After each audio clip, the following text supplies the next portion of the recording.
Hi, everybody. It's Dr. Bob here at the Vitality Project. Thanks for joining me for a few minutes tonight here on Facebook Live and also YouTube Live. Really appreciate you giving us some time in your evening. For those of us in the U.S. and other people are joining us from other places in the world, and maybe it's morning time. So thank you for sharing your morning time. We have a special guest that we had planned for tonight, Eric Rogers. In fact, he's just writing us right now. For some reason, Eric couldn't get connected with us. And so I want to give a shout out to Eric because he's the one that suggested the title. Eric, I'm going to preview the topic that you suggested tonight. And then in the next few weeks, you and I'll get together and we'll have you back and we'll have you share your perspective. Eric is a firebrand. He's a bundle of positive energy. He's got a brilliant mind, a deep, deep, compassionate and humble heart. And I love having you here, Eric. So this is for you, Eric. Our topic tonight is healing is not about fixing yourself. You were never broken. And that's verbatim from you, Eric. I want to talk about that for a few minutes and also want to recommend some resources for you. Eric is awesome. He's apologizing for missing us. It's a technology problem. No worries, my brother. We'll get you here soon enough. No worries whatsoever. In this time of COVID and technology and Zoom fatigue and all the rest of things, I think it's pretty doggone amazing that we make contact with our respective audiences as well as we do. And if we miss one here and there, it's not to be judged. It's just the lay of the land. Before we dive in, let me thank all of you that came to our workshop. We had our first workshop here at the Vitality Project on Saturday, and it was well attended, and the participants were actively engaged. I could see all the participants on the screen. And I was very moved by the heartful presence of those that participated. Many comments were shared with us. My partner Jason and I are working right now on getting those comments to me so that I can respond over the next few days, and I intend to do that, get back to everybody. We responded to a lot of comments in real time. The material that we were looking at isn't unrelated to tonight, and I'll tell you how I think of that. Our conversation on Saturday was how not to take addiction personally. And the subtitle was how not to hate the addict in your life, even if it's you. And so what we were doing was, is there a different way to look at taking addiction seriously, but not personally? And by that, I mean, addiction is obviously death dealing, and it kills our relationships. It kills our capacity to contribute in terms of work. It literally kills our bodies. And so I take addiction with utmost seriousness. But when we take it personally, what I mean by that is get pissed off, become blaming, shame ourselves, all of that takes us down a rabbit hole that only feeds into the addiction. And my view of it is addiction is the enemy, not us human beings. Now we get tied into Eric's topic for tonight, which is healing is not about fixing yourself. You are never broken. And I've been thinking about that the last day or two, knowing that Eric was going to be joining me and suggested this topic. How is it that we're not broken? I'll tell you my thoughts about it tonight. We could talk about this for a week. But when I sit in a room of men and women that are early in recovery from severe addiction, what you would predict is you'd be in a room of people that are checked out, aggressive, depressed, maybe still high. That is not my experience. I've been working now in a concentrated way in addiction treatment for the last 10 years. And as a psychologist for the previous 30 years, half my clients were in active addiction. That's the statistic, is that any therapist out there, up to 1/2 of their clients are currently clinically addicted. So I worked with addiction my entire career. I needed to take a time out to get addicted myself. I got addicted in midlife and then got into recovery. And now all I do is addiction education and recovery coaching. I see a note here from my partner that says that Eric is here and he's not showing up yet. So I've got my eyes wide open. I'm in the broadcast studio. And Eric, if you come, I'll see you here. Okay, I'm going to keep on plugging away. I'm looking for you, brother. And so I got into recovery myself, began working with addiction. Let me tell you what it's like to sit in a room of people that are in early recovery from addiction to serious drugs. I'm talking about heroin and other opiates. I'm talking about methamphetamine.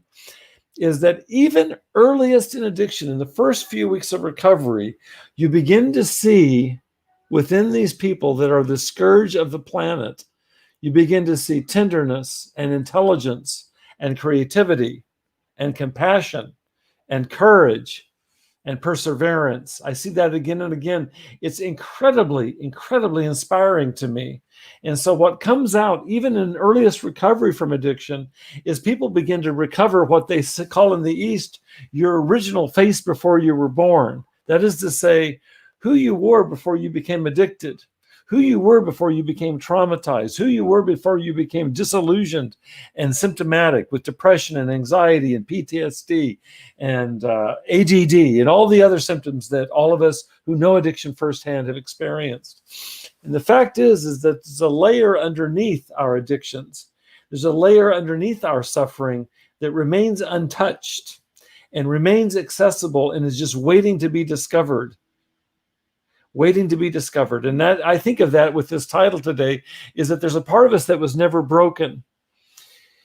Every spiritual tradition has some term for that. You know, in the Christian tradition, especially in the Roman Catholic tradition, they refer to it as the imago Dei, that is the image of God that's within us. Within the Buddhist tradition, it would be your Buddha nature, that which is untouched, that which is already enlightened. And we can just go down the list in every religious tradition, has some reference to this. Jesus called it the pearl of great price. It's who you really are in God's eyes. It's who Mother Teresa saw when she worked in the streets of Calcutta, and every single individual she worked with that was suffering from leprosy, imagine, covered with scabs and sores, from young to old, every one of them. Who did she see when she looked in their eyes? She said she saw Jesus in their eyes. And that's really what we're talking about, is at the core, each one of us has a pure and an undefiled true self that's never been broken and never will be broken. In fact, every spiritual tradition talks about this. It's not even subject to death. Every one of us has a soul or a spirit that will never die. And so the goal of recovery is not fixing ourselves. There's a way, as a psychologist for most of my career, there's a way that we are fixing stuff. There are skills, there are cognitive skills, there are emotional skills, there are behavioral skills. Yes, all of that's true. All of that's true. And also, there's a lot that psychology, there's a lot that medicine doesn't address in terms of this deep level, because it remains untouched by physical symptoms. It remains untouched by psychological symptoms. It's who we really are.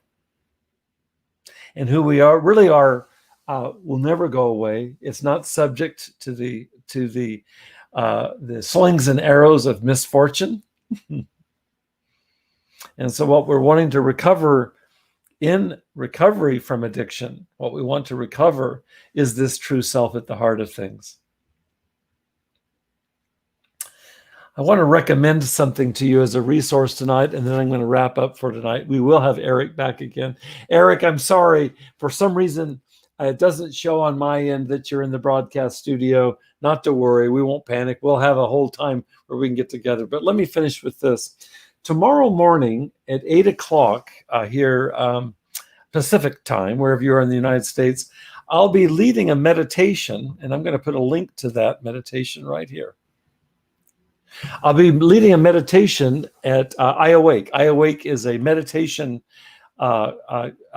enhancing technology that involves music that's been calibrated to be able to enhance the depth of your prayer and meditation time.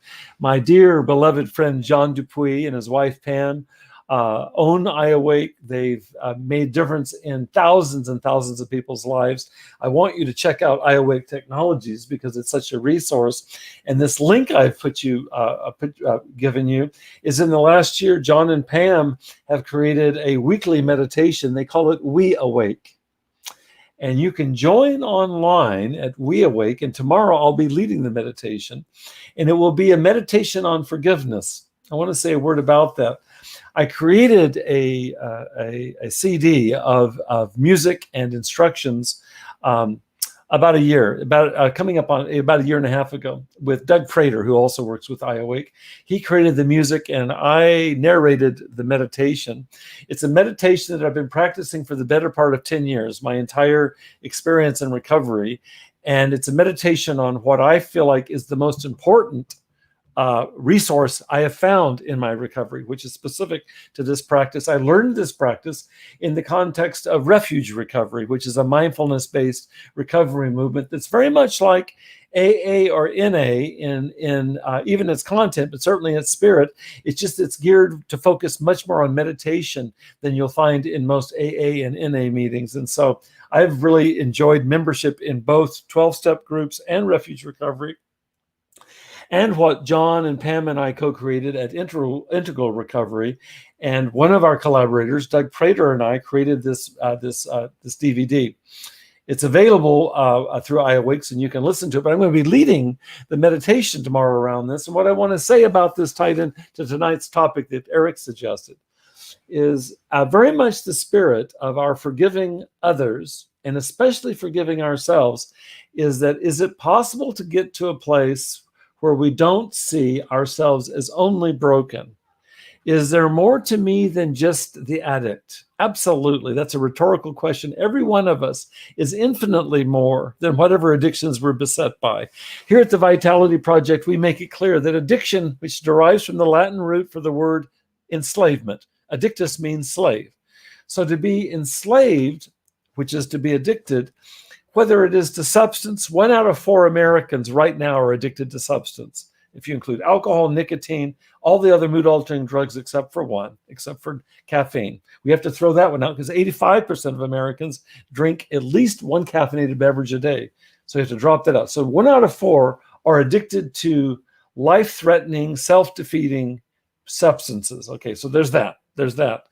90% of Americans say they have at least one behavioral addiction right now. That's all of the other behaviors that we're compelled to do to manage our emotions, maybe to numb out, maybe to self-medicate, maybe to feel momentarily relief from depression or anxiety by getting high, maybe even to connect with friends.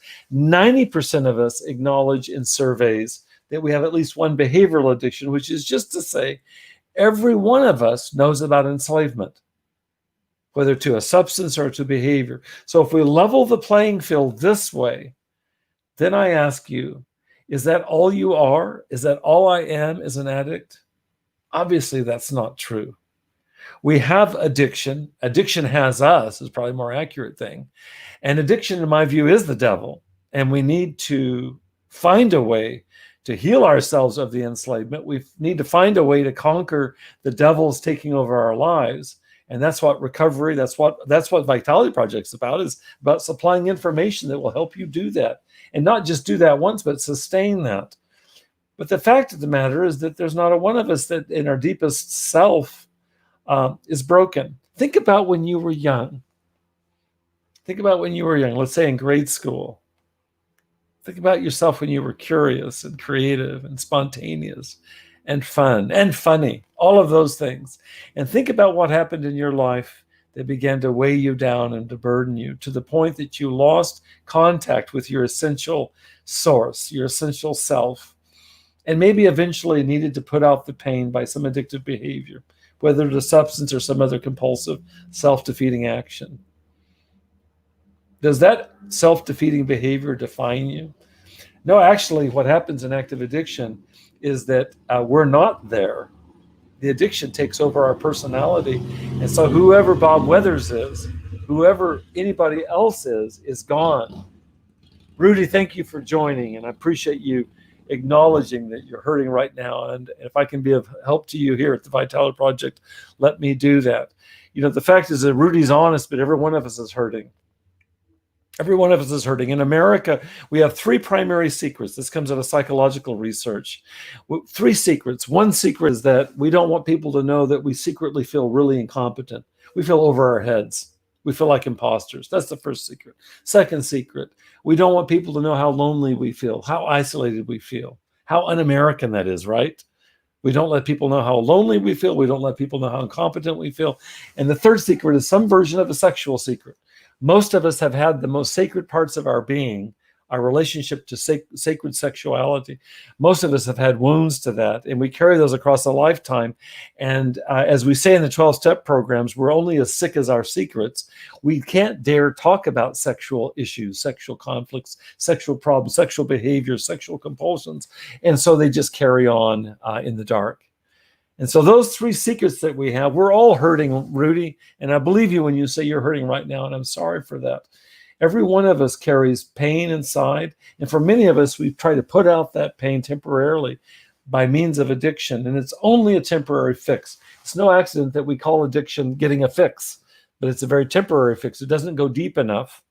It doesn't go deep enough to get down to this core that Eric is talking about tonight, which is there's a part of us that was never broken. And how do we find that?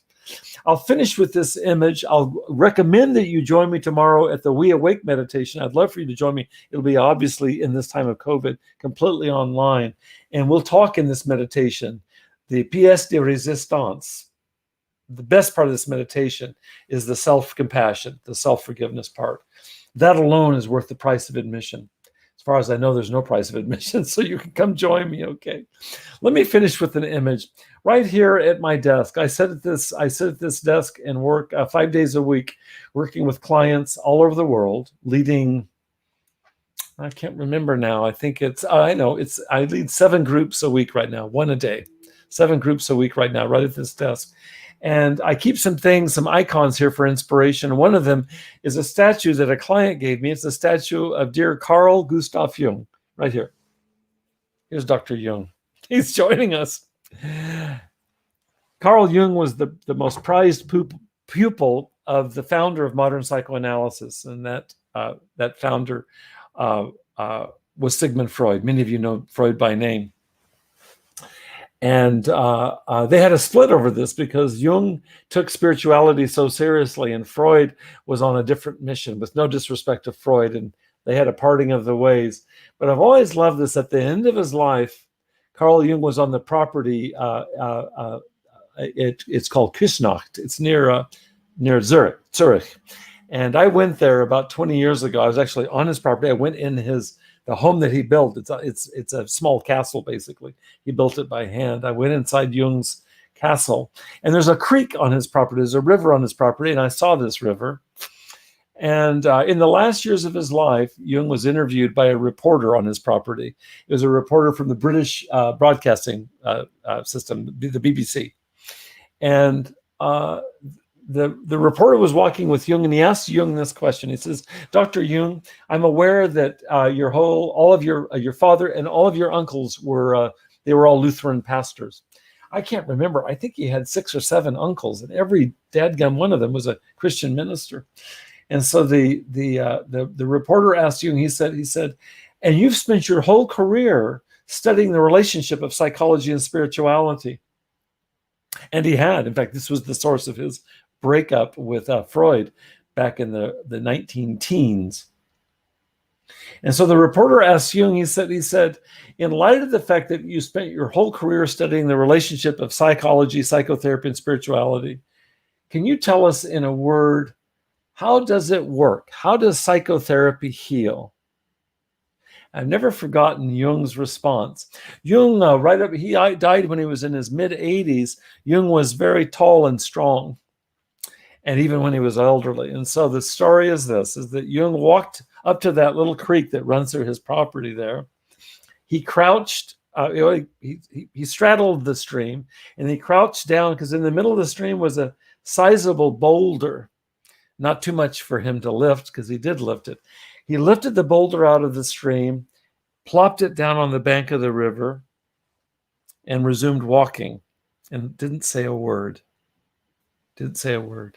That was his answer to the reporter's question of how does healing work. I think of that in regards to your question tonight, Eric, about our title, our working title tonight. How is it that we can heal without making ourselves bad, without seeing ourselves as broken.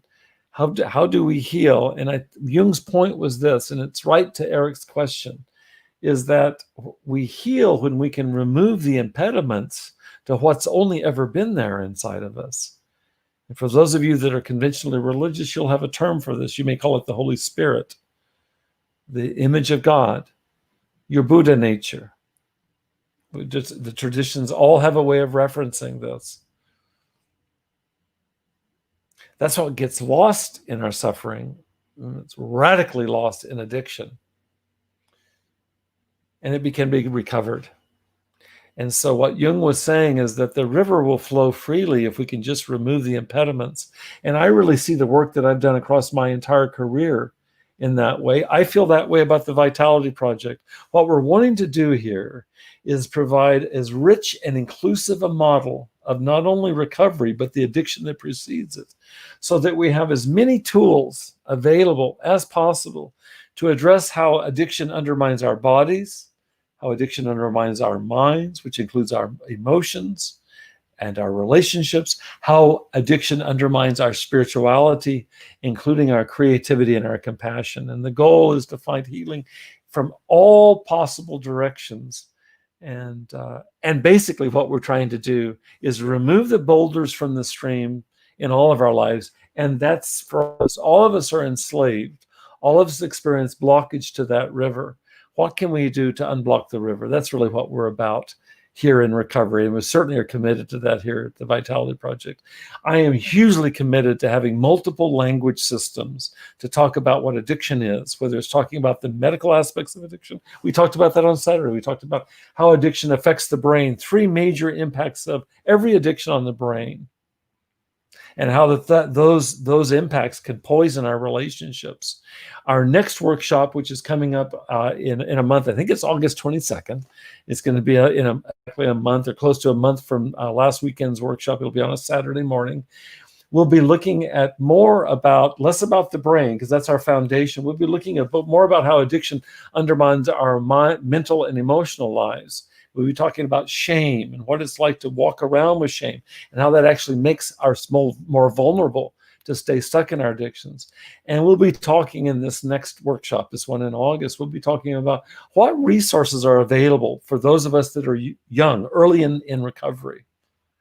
What resources are available to those that love us, that want to support us, want to not hate us, want to hold us accountable in early recovery. And then finally, what resources are there for the relationship? I think of the relationship as a whole nother entity. One of my favorite poets refers to the relationship as the third body. There's the first body, the second body, and then there's the combination, which is the third body. So we'll be talking about resources for the third body as well. So keep coming back, you all. I appreciate you giving us this time tonight. Keep coming back. I'll have our guest, Eric, to join us. I'll be responding, Rudy, to you later when I have an opportunity. Appreciate you joining us. And what we're trying to do is to provide solutions and balm for anybody who's in suffering, so that we can get back on track. I have a therapist, Don, that I've worked with for the longest time, and he talks about getting back in the saddle. That's what we want to do, is we want to help each other get back in the saddle. We can help give each other a boost to get back in the saddle. Thanks for joining me tonight at the Vitality Project. We have lots of resources that you can check out, and virtually all of them are gratis. Virtually all of them are free. We have daily posts on Facebook that are published on YouTube as well. I write a post every morning. We have groups that meet, private groups that meet through the Vitality Project twice a week on Tuesday nights and Thursday nights. We have members of those groups from all over the world, all over the planet. We have these events, these Facebook Live and YouTube Live events, 2 nights a week on Wednesdays and Fridays. And now moving forward, we'll have monthly workshops in which we'll be supplying information that hopefully will be valuable to you, and that you can pass along to others. So if you find this valuable, let a friend know. The doors are wide open, and we're offering this to anybody that it lands with favorably, whether you are in addiction yourself or in early recovery. Maybe you're the loved one of someone in either one of those situations. Maybe you're a treatment provider, a healthcare professional. The doors are open. Our goal here is high quality addiction education that hits on all cylinders. I hope that it did for you tonight. Be well. Please stay healthy. Take good care. Come back to join us in our post this week, and come back and join us on Friday night. I'll have a special guest on Friday night, same time here at the Vitalogy Project. Dear Angela McLeod will be joining us, and that's always an incredibly rich and enlightening time. Blessings to all. Be well. Take good care. Good night.